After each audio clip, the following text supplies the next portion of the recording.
they signed it or whatever. I'm not from Minnesota, so I don't understand exactly how someone goes and vouches for somebody else, but you can literally vouch on behalf of other people. And so you just take the piece of paper, go around the corner, sign it with a different signature, bring it in, be like, oh yeah, my buddy wants me to vote for him today. Theoretically, that could happen. There's no voter ID either. Where else? I want to say, I know New York as well. I don't think they have voter ID. Like Zoran Mandani, he wanted people to show 2 forms of ID to shovel snow, but you don't actually need an ID to vote. So like they're taking all these issues that are not controversial, making them controversial. So it's very bad. Yeah, it sounds like it. Because essentially, Shawn, if your vote doesn't matter, what does matter? Like if people can't trust that their vote actually matters, like what does matter? Like we live in a democracy, but how do we know that it's a democracy if our vote doesn't matter? But you don't have to write your birthday or anything down. You have to say you're that person, and then you sign. You might have to say what your birth date is, but it's on the voter rolls. Like I don't vote in California, but that's how you go. You literally show up to the place, say you're that person, and then they give you the ballot and you vote. I mean, 125 years old, so if somebody writes their birthday down, it was like 1900. Yeah. That doesn't raise any And there's flags. like hundreds of them, like thousands of them. And I go to the doors, I knock on the door because I have the address from these voter rolls. And they're like, no, she's 81. Like, it is so stupid, and it could be solved if someone were just to show their own ID. What's this month-long election process? Yes, then it takes, they can verify an election for up to a month in California as well. So they have these month-long voting. Like you can vote for a month long, essentially. Like they can count the votes for a month. Like how can we live in a country where they take a literal month to vote? And that just gives time for fraud to take place.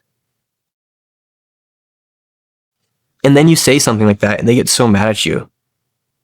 Like you make a very solid case to show how easy it is for an illegal to vote, for instance. And they get so mad at you. Wow, dude. We have some serious problems taking place in the country right now.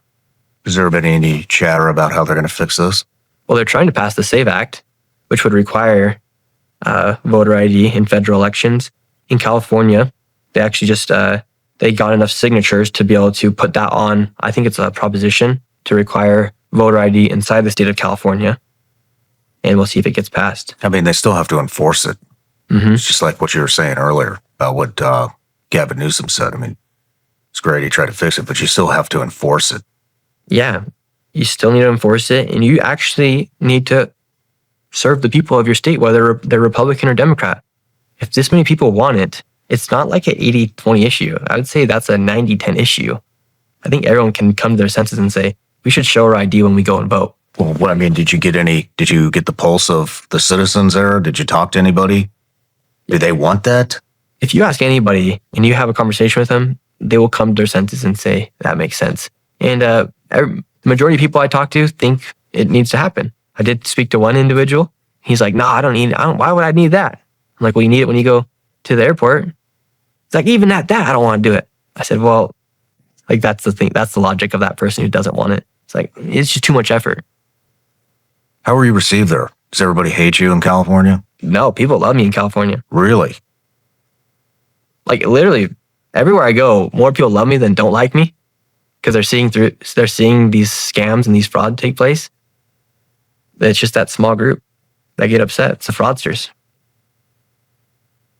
They also happen to be the most outspoken, the most violent, and the most vicious. What's going on Skid Row? Skid Row, they will get homeless people to sign these petitions saying that there's somebody to get enough names to then pass like propositions or to be able to pass bills or to be able to like, they'll use homeless people to get votes, to be able to go through with whatever political campaign is taking place. That's been happening for a long time. So like Cam Higby, James O'Keefe, they did a very good expose on that, showing like how easy it is. And people are paying people like $5. Here's $5 for a signature. I've seen that take place on Skid Row as well. I got something here. Children living in tents in Skid Row. What is that all about? Yeah. So then Skid Row, I saved a kid and his mom who were homeless. They had been homeless for about 10 days or so on Skid Row. And I put them in a hotel, put it on my social media saying, this is happening. And within a few days, we got the kid out of the streets and into a shelter where he's now enrolled into school. Meanwhile, there's NGOs that receive millions of dollars inside of Skid Row, and they left the kid and his mom all alone, sleeping in a tent next to drug addicts, next to gang members. This is like a legit single mother trying to care for her kids, living in a fucking tent. Yes. Skid Row. Yeah, because I mean, a lot of homeless people, it maybe happens to them for a week or it happens to them for 2 weeks. They get kicked out of a house and they need to get put back on their feet. And so then they become homeless, but they have these kids. And these kids should be like the number one priority for a state. And so I was filming a whole separate video and I see this kid in this tent. I said, well, like, who am I to go out and do this journalism? Or who am I to go show people what's happening and actually not be a part of the solution? So I see this kid, I'm like, okay, well, this is not happening. Like, we're not gonna let you sleep here in this tent. We're gonna get you in a hotel. I'm gonna make sure we get the hotel and we're gonna send your mom $500. And by that time, we're gonna find somebody to take care of you and your mom.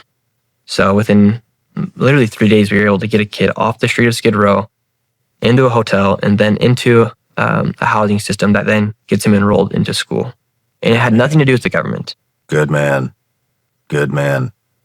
How bad is it? I mean, you've been to California a couple times before, right? It's really bad. Has there been any improvements? No, in fact, it honestly just gets worse. Describe to me how bad it is. Like, homeless-wise, it's everywhere. What do you mean everywhere? Like, you'll be in Beverly Hills, 1 block away, you'll have a person passed out on fentanyl. Or you'll have a person living in a tent. And the quality of life there for people have just come to their senses like, oh, we're just going to live with it. But you don't actually have to live like that. Like, this wasn't happening 20, 30 years ago. From everyone I talked to in California, they're like, this is not what California was. That's why people are so upset about it. Because now you have these people hooked on fentanyl, they're doing drugs, and then you have a state that continues to give billions and billions of money, but it just gets worse and worse. And so this homeless industrial complex that they've created inside of California, they've figured out that if they receive more money, well, if we receive more money, why would we stop the solution? Because then we stop receiving more money. And so each NGO is actually incentivized to keep the homeless going because it makes them more money. They're able to buy more properties with that money. They're able to build up their assets and they're able to get rich while homeless continues to run like rampant. Wait, so people are opening shelters? Is this? Yes. So I have another video coming out that I haven't posted yet. And in that video, we kind of investigate the homeless industrial complex and we see where all this money's going. Because for instance, $24 billion went unaccounted for just a few years ago. Nobody knows where that money went. Well, money goes somewhere, so you can track it. And a lot of these NGOs, they go up and buy these hotels or they buy these apartment complexes. And a lot of times they're actually not even housing homeless people. They're housing low-income individuals and then putting them on, that are then on Section 8. And so then the NGOs then continue to receive money from the government who pay the Section 8. So the person renting the apartment might only have to pay $30. Meanwhile, the government's giving them $1,800 for that apartment. Mm-hmm. And so these NGOs, then they just continue to buy up these apartment complexes or these hotels, and they just accumulate more and more and more in assets. So this is a big business. Big business. Is this happening everywhere? California is like the worst of it. I think it does happen in other states. Like for instance, in New York City, their average spend for a homeless person is $81,000. That's more than the median household income inside of New York City. So to take care of one homeless person, it's $81,000 in New York City. $81,000. That's how much money. What does that go to? To the housing. Like literally, like who knows? Like one of the key aspects is the housing. But $81,000. And that's more than the median income. Yeah, it's just equal. It wasn't like that 5-10 years ago. There's like nothing in this country that makes a damn bit of sense anymore. No. And it just pisses me off. And I think that's why you're starting to see so many people look at these issues and be like, okay, let's just figure this out because this is costing everyone so much money. Our quality of life is actually not getting better. And we're just seeing a lot of these politicians, these NGOs enrich themselves. Meanwhile, we're still doing our day-to-day, working hard, paying taxes, and all this corruption. Our country looks like shit. You're describing it right now. Tents, fentanyl needles, bums everywhere, fucking trash all over the place. Our road system sucks. Our power grid fucking sucks. I mean, it's then you go to some other countries, it doesn't fucking look like that. No. Not everywhere. But, you know, we keep getting fed this fucking nonsense. Oh, we're the best country in the world. I don't know. Are we? Are we? We should be. And You're damn right we should be. That's what makes me mad. Looks like shit here. Yeah, it really does. In every big city in America, you can go somewhere and you'll see people passed out on fentanyl. For instance, I literally walked over a dead body in San Francisco. And then a little kid then walked over that dead body. Oh, man. And so it's like the suicidal empathy that's killing our country. And then when you do try to bring out the solution, you're attacked. Like people come after you for trying to. It's interesting. I mean, that's why I was asking when you go to California or any of these other places, you know, how are you treated? You're telling me that everybody loves you there. They want you there. They want you to uncover the shit. Where are the attacks coming from? Because I see it.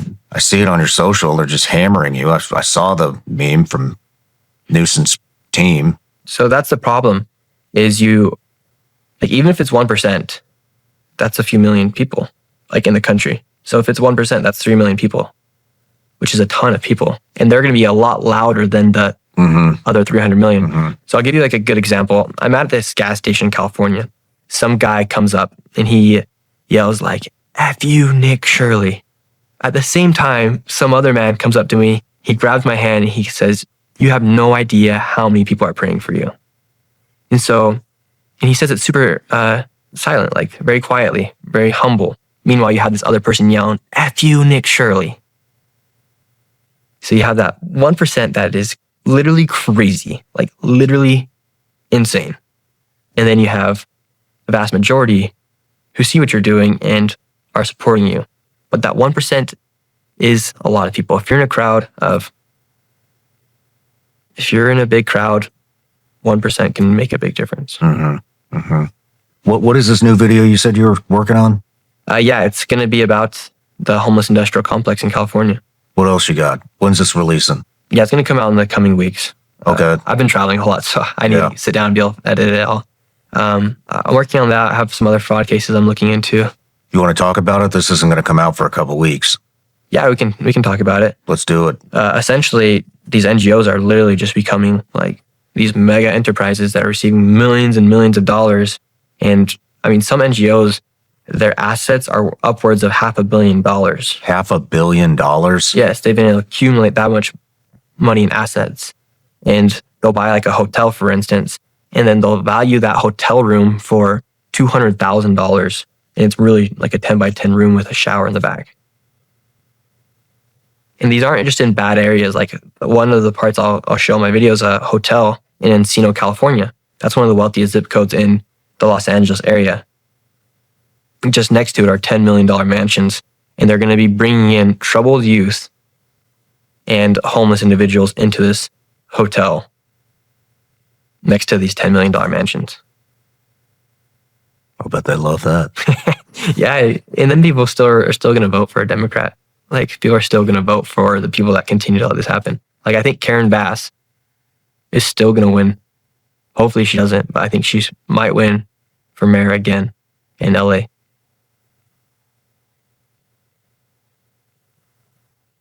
Oh, boy.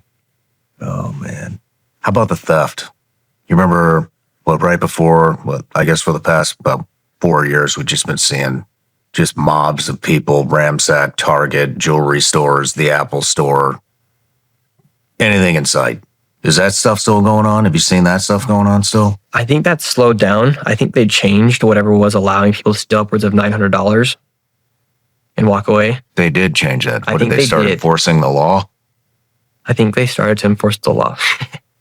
I'm not 100% sure on that. But I know at one point you were able to steal, I believe, upwards of $900. Do you think that was over embellished? What do you mean by that?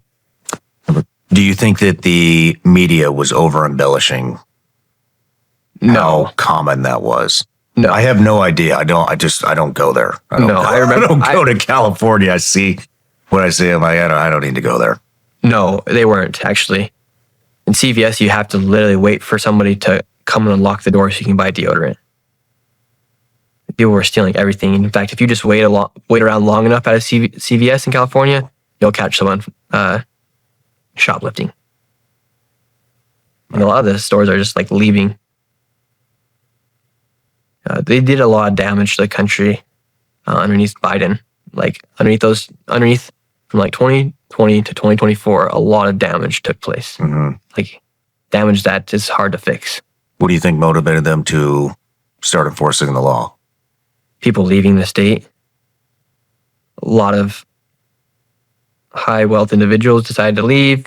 People complain. They all left for taxes. Yeah, but I mean, Last just round. like the average person who's living inside that city, they don't want to have to live with that. Like a mom shouldn't have to worry about her son walking over a dead body like I saw in San Francisco. Yeah.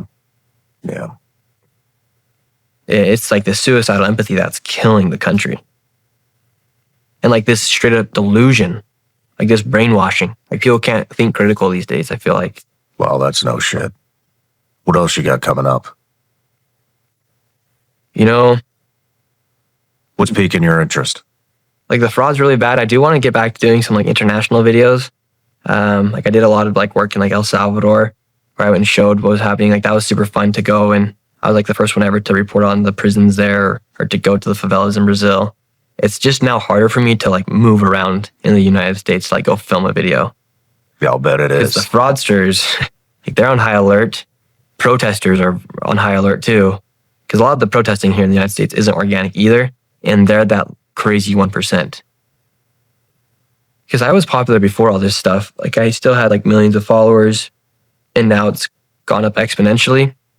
And fraudsters always complain the loudest. And they don't want to be exposed. You're going to have to come up with some good disguises. I know. That's what people keep telling me to do. But also I actually like just going like as I am. Like, okay, answer the question. If you have nothing to hide, just answer the question. If you do, you're going to run or you're going to scream and shout and you're going to expose yourself. Are you getting to report back to the administration now, or do you have a direct line in? No, like me, I think that's why I've been so effective because I'm not working for the federal government. I'm just a one man going out and doing it. Mm-hmm. And if they want to see the video on X or on YouTube and then go investigate, go ahead. I wouldn't mind if they like opened up some of the databases. Like I think they should open up all the databases to the public. And that's why they're actually having such a big problem with like fraud in like New York, for instance. Like the home healthcare is like the number one business inside of New York right now is home healthcare. People will sign up to watch their grandmas and make money from the government. But New York doesn't want to give over that information. Which is a problem. Have you been in contact with Newsom? Not really, no. No. He did have some key points. California acted first. He signed the Senate Bill 664 in 2001 to ban all new hospice licenses years before the Trump administration started talking about the issue and extended the moratorium through January of 2027. California is a top fraud recovery state. California ranked 4th in the U.S. in 2024 in dollars received per medical enrollee across civil and criminal investigations, leading all other large states, including Texas, Florida, and New York. Trump dismantled federal oversight. Have you heard all this stuff? I've heard about him with the moratorium. I think that, but like I said, the damage had already been done. Mm-hmm, mm-hmm.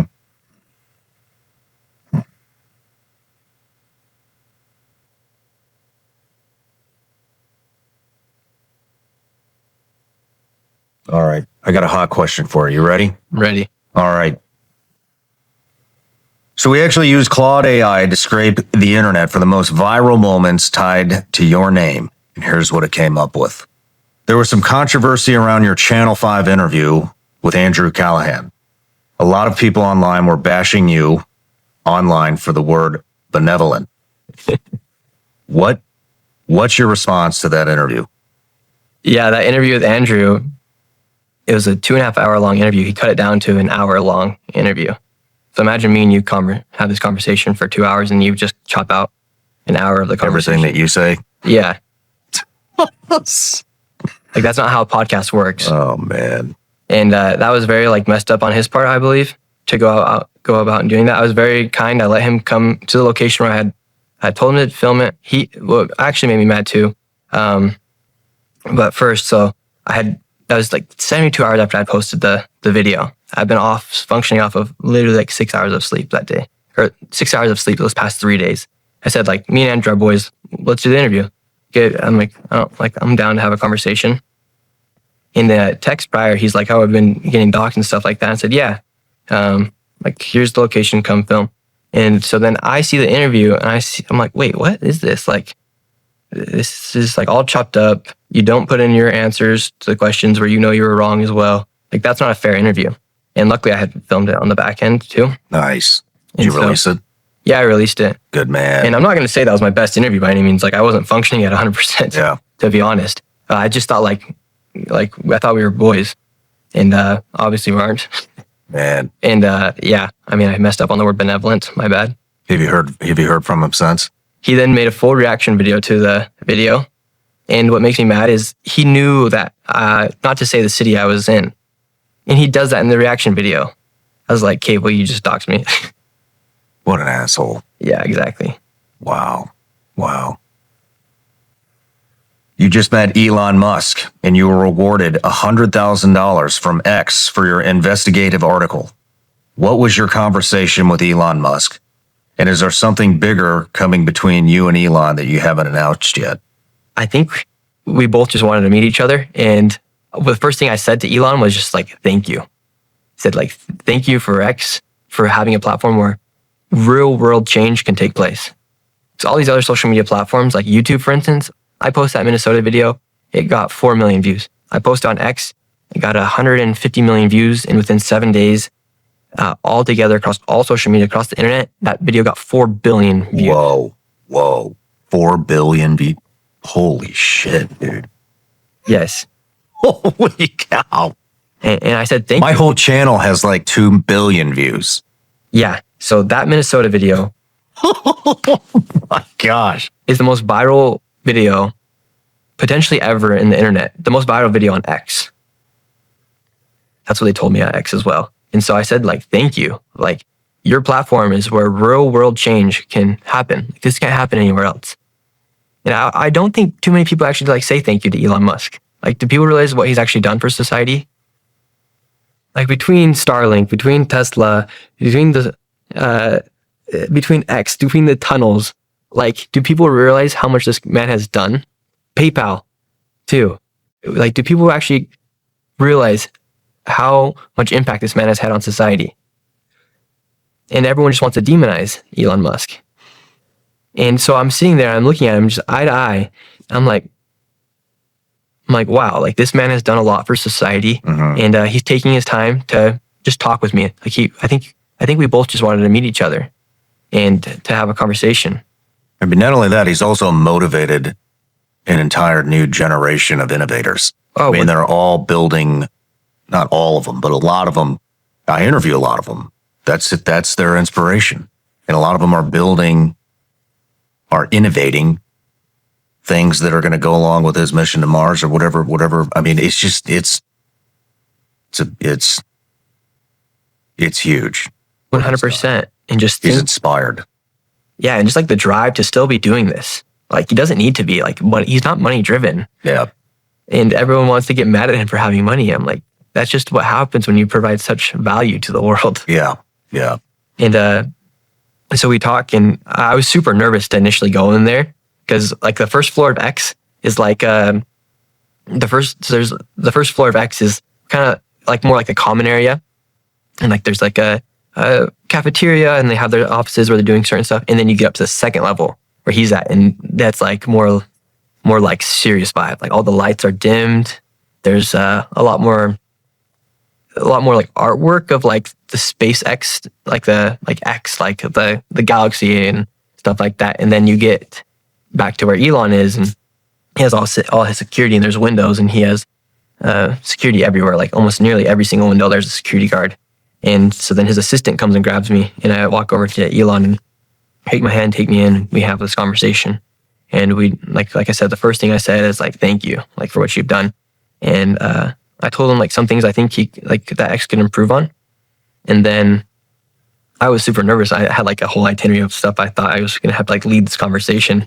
And then we just started talking about like the fraud and his experience with exposing the fraud and like how incompetent the government can be at times. He told me like in PayPal, when they were building PayPal, they'd like they'd make these cases of the people that are committing the fraud and give them to the FBI. And he'd be like, go, like arrest these people. And the FBI wouldn't do it, or it'd take a longer time. And he kind of talked about how kind of incompetent the government can be. And then we just talked about like how corrupt it is, and like how suppressed we could become, and what will happen if we do become suppressed and oppressed from the government. What does he say will happen? Potentially, like a war could break out, or states that could start to secede. Mm-hmm. We talked. I mentioned like one of the reasons why I got into this is because I started to see what was happening in the UK. I told him this, and he's like, I can't even go to the UK. He said, I think I'd be arrested. And he says, people don't realize how bad it is until we are oppressed to a point. Yeah. Man. Can you imagine being in my position, just like sitting there talking with Elon? It was very surreal. I'll bet it was, man. I'll bet it was. You want to hear something funny though? Yeah. So I probably had like the craziest 72 hours of my life, because within 72 hours, I met the richest man in the world. Then the most powerful man in the world talks about me in a cabinet meeting. And then I meet the vice president as well, all within 72 hours. It was wild, pretty crazy. Isn't it? Yeah. I also went to 7 different states in between those 72 hours to like make all this stuff happen. Life's a hell of a ride, isn't it? Yeah, it really is. It's fun. I'll bet. It's awesome. Well, Nick, I can't wait to see what you got coming next. Thank you. Keep going, man. I will. It's important. Thank you. You've been actually one of the first people who openly like supported me. I remember seeing your tweets, like you said something about like this kid has it essentially, and then someone's like, what makes you think that? And you literally said, just wait and see. I was right, wasn't I? You were. God bless, Nick.